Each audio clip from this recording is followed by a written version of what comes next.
আপনি যদি নিজেকে অবহেলিত বলে মনে করে কষ্ট পান, তাহলে আপনি এই কথাটি জানবেন যে আপনাকে অবহেলা করার স্পর্ধা আপনি তাদেরকে দিয়েছিলেন, কারণ আপনি তাদের থেকে অনেক বেশি আশা করে ফেলেছিলেন। পৃথিবীতে মানুষের মন ভাঙা সব থেকে সহজ, কারণ মানুষের মন হলো সব থেকে নরম। আর এটি ভাঙার জন্যে কোনো হাতুড়ির প্রয়োজন হয় না, প্রয়োজন হয় কিছু অবহেলিত কটু বাক্য এবং কটু ব্যবহার। আর আপনি যাদের থেকে আশা করবেন, যাদের থেকে আপনার প্রত্যাশা থাকবে, তারাই তো সেই সুযোগ পাবে। তাই কারোর থেকে কিচ্ছু আশা করবেন না।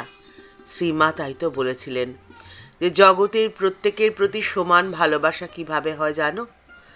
যাদেরকে ভালোবাসবে তাদের থেকে বিনিময়ে কিচ্ছুটি প্রত্যাশা করবে না।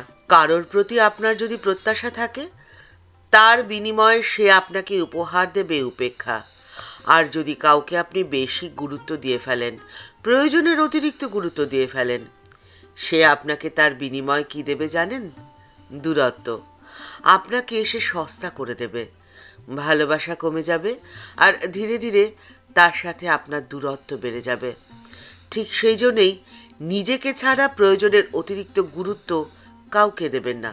অতিরিক্ত খাদ্য হজম করা যেমন মুশকিল, ঠিক একইভাবে অতিরিক্ত যত্ন বা অতিরিক্ত গুরুত্ব দিলে সম্পর্ক টিকিয়ে রাখা মুশকিল। তাহলে কি করবেন? সে উপায় তো মাই আমাদের দেখিয়ে দিয়ে গেছেন। শ্রীমা সারদা দেবী আমাদের বলে দিয়ে গেছিলেন, সবার প্রতি দায়িত্ব কর্তব্য পালন করবে, কিন্তু ভালোবাসবে এক ভগবানকে।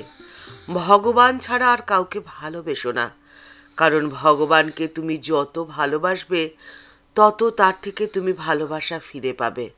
আর মানুষকে ভালোবাসলে তোমাকে কষ্ট পেতেই হবে। তাই আপনি যদি আনন্দে থাকতে চান, আপনি যদি চান যে কারোর থেকে আপনি অযথা কষ্ট পাবেন না, তাহলে প্রত্যাশা ত্যাগ করুন আর মায়া ত্যাগ করুন। মায়ার বাঁধনে একদম নিজেকে বেঁধে রাখবেন না, মুক্ত করে দিন। মায়া ত্যাগ করুন বললেই তো আর মায়া ত্যাগ করা যায় না। কিভাবে মায়া ত্যাগ করবেন? সবাইকে সমান ভালোবাসুন, এই কথাটি বলে গেছিলেন শ্রীমা সারদা দেবী স্বয়ং। আপনি যদি সবাইকে সমানভাবে ভালোবাসেন, সমানভাবে গুরুত্ব দেন, সমানভাবে আপন করে ভাবেন, তাহলে দেখবেন আপনার কষ্ট অনেকটা কমে গেছে। কারণ তখন কেউ আপনার এতটাও কাছের হবে না যে আপনাকে অবহেলা করার স্পর্ধা রাখবে, যে আপনার মনে আঘাত দেওয়ার ক্ষমতা রাখবে। আবার কেউ আপনার থেকে এতটাও দূরে চলে যাবে না যে আপনি তাকে ছুঁতেই পারলেন না। সকলেই থাকবে আপনার আশেপাশে, একটা নির্দিষ্ট দূরত্বে। দুর্গকে শত্রুদের হাত থেকে সুরক্ষিত করার জন্যে যেমন তার চারদিকে খাল রচনা করা হতো, ঠিক একইভাবে আপনার চারপাশে আপনি একটি বৃত্ত রচনা করুন, যেন সেই বৃত্ত টোপকে সহজে কেউ আপনাকে স্পর্শ করতে না পারে। আপনার অন্তরাত্মা থাকবে সুরক্ষিত, আপনি থাকবেন আপনাকে নিয়ে। শ্রীমা সারদা দেবী, যার ভাবগম্ভীর মাধুর্য এবং অসাধারণ ব্যক্তিত্ব আমাদের প্রত্যেকের কাছে শিক্ষণীয়, যিনি ছিলেন রামকৃষ্ণ সংঘের সংঘমাতা, যার কথা ছিল রামকৃষ্ণ সংঘের শেষ কথা, যার সামনে যেতে স্বামীজি পর্যন্ত মাথায় গঙ্গা জল ছেটাতেন।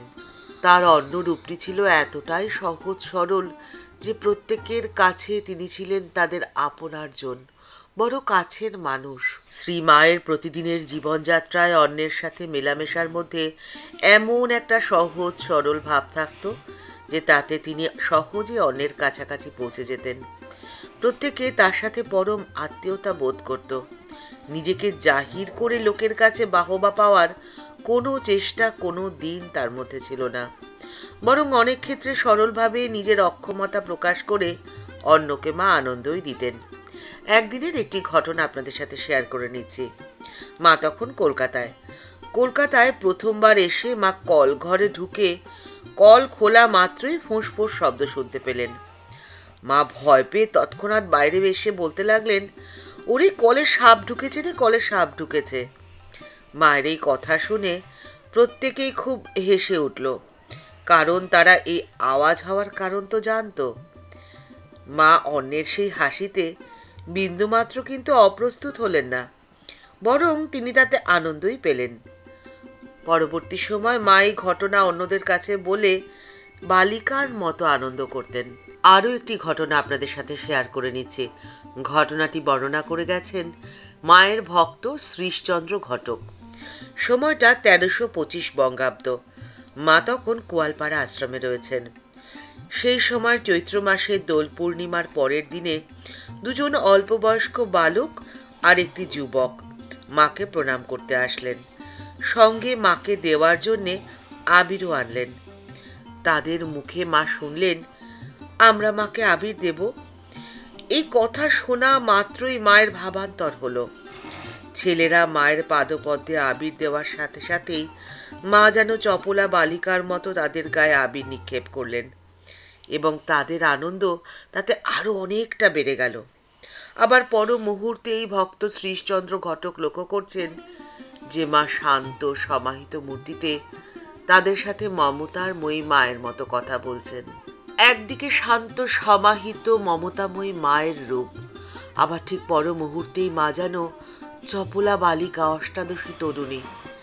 মায়ের এই ভাবান্তর দেখে ভক্ত শ্রীশচন্দ্র ঘটক আপ্লুত হয়ে গেলেন। আর ঠিক সেই জন্যেই স্বামী অভেদানন্দজি মহারাজ মায়ের সম্পর্কে বলেছেন, মা হলেন নররূপ ধরাং জনতাপহরাম, বহুজন হিতায় বহুজন সুখায়। মা শারদা কত শত মানুষের দুঃখ আপন হৃদয় ধারণ করে রয়েছেন আর তাদের জীবনে আনন্দবিন্দু সিঞ্চিত করেছেন। আপনি যদি ঘরের একটি কোণায় বসে মায়ের মুখটি মনের মধ্যে কল্পনা করেন, আপনি তো মাকে আপনার মধ্যেই অনুভব করবেন। আর আপনি মার কাছ থেকে যা চাইবেন মা আপনাকে তাই দেবেন। এ একদম সত্য কথা। এর অন্যথা হওয়ার তো কোনো উপায় নেই, কারণ মা এবং ঠাকুর রয়েছেন সূক্ষ্ম দেহে, আপনার পাশটিতে, আপনার কাছটিতে। তাই অন্যের কাছে প্রত্যাশা করে নিজেকে সস্তা বানিয়ে কি লাভ বলুন তো? কেন আপনি আপনাকে অবহেলা করার অধিকার অন্যকে দেবেন? কেন কেউ স্পর্ধা পাবে আপনাকে তুচ্ছ তাচ্ছিল্য করার, আপনাকে উপেক্ষা করার? ঠাকুর এবং মায়ের হাত তো আপনার মাথার ওপরেই রয়েছে। এই বিশ্বাসটিকে যদি মনের মধ্যে দৃঢ় করতে পারেন, তাহলে আপনার জীবন হবে অনেক সুন্দর, অনেক শান্ত। ঠাকুর মা ও স্বামীজির চরণে আভূমি লুণ্ঠিত প্রণাম জানিয়ে আজকের পর্ব এই পর্যন্তই। দেখা হচ্ছে পরের একটি নতুন পর্বে।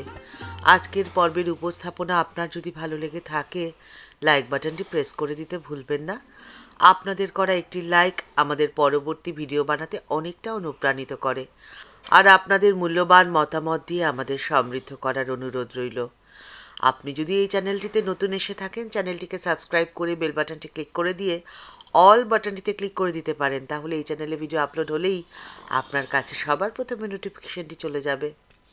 সবাই ভালো থাকবেন, সুস্থ থাকবেন। দেখা হচ্ছে পরের একটি নতুন পর্বে। নমস্কার।